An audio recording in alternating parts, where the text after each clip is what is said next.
Hey everyone, how's it going? I am Zeracon and I am back once again. Happy belated 4th of July to you all, and I hope that you've had a good and safe holiday and whatnot. And today I want to talk about a couple different things that happened last week, and because they're closely related, instead of making two separate videos, I decided just to consolidate both of them into just one video since, like I said, they are the same. They have to deal with the same thing. So that's with both NIS America and Square Enix and how they are starting to, well, not starting to, they're ripping off consumers in a sense. So the first thing I want to talk about, we kind of talked about NIS last week with Xbox, and now they're just screwing over PC gamers.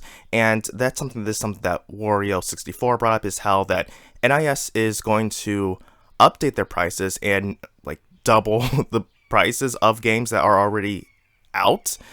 So like I looked over the list, and for a good portion of these, like I think it's fine, like the $20 ones, the $10 ones, like that I don't have a problem with. But look at like Caligula Overdose. Like I don't remember what the price is, but I think the game's been out for a good while though, and $50 seems a bit steep in my opinion. And then scrolling down, like Labyrinth of Refrain, there's no way that should still be just $50 right there. And Ys 8, that game's been out for what, 4 years? How in the heck are they charging $60 for this game? I mean, seriously, isn't Ys 9 out now? Or it's about to come out? There's no way this should be $60. Like, this is ridiculous that NIS is charging that much for this game.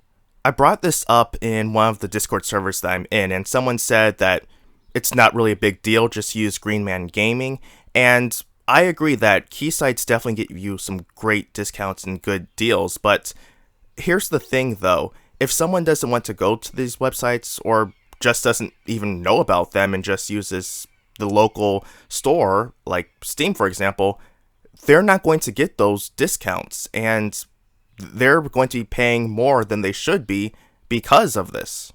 Now on to Square. So the Final Fantasy Pixel Remasters finally was announced, or at least their prices and some of their release dates, because I said before I had a feeling that they would probably sell these games individually instead of, being a nice little bundle. I was thinking, all 6 games together bundled up, $40 maximum, that's it. But no, they're selling these games separately, and they are $9.59. Like seriously, they're $10 per game, and you can get it bundled too. You can get them bundled for $75. That is ridiculous. There's no way that these should be $75. Like I don't care what you. I mean, that's what, like $13 per game, about, give or take. And like seriously, like. And that's even like just the reduced price. Like I don't even want to think about what the full price is for all of these games. But it's really ridiculous. I mean, seriously, there's no way that these games should cost that much. Like I said, $40 bundled. And here's the thing also, it's not like the pixels or the pixel art looks that much better than the originals per se.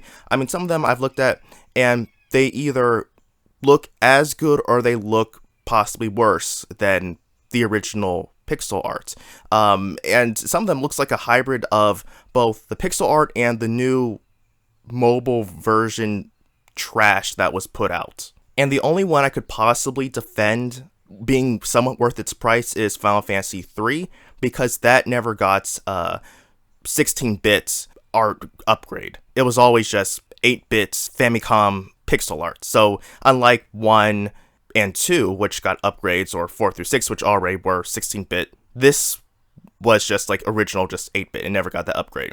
So that's probably the only one I could say is worth it, but even then, I might just recommend getting the 3D remake, unless you really just don't like that. As a whole though, this entire thing is just a ripoff, and if you are someone who has the original copies of the games, if you had it on the PS1, if you had it on Game Boy Advance, heck, even if you're running, the good old emulator, if you have those, I would say just stick with those. You're fine. You don't need to go and pay for this extortion.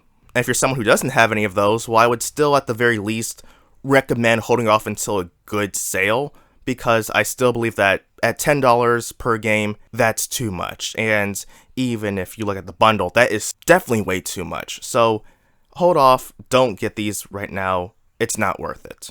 But that will do it for today. Thank you very much for taking the time to watch this video. I hope that this has been informative. Feel free to check out a couple of videos that I made yesterday and the day before. Nice little meme clips, and they definitely seem to be getting some good attention. So you know what? I might consider doing that type of video format more so in the future. So until next time, everyone, I am iamxeracon signing off. Have a good one.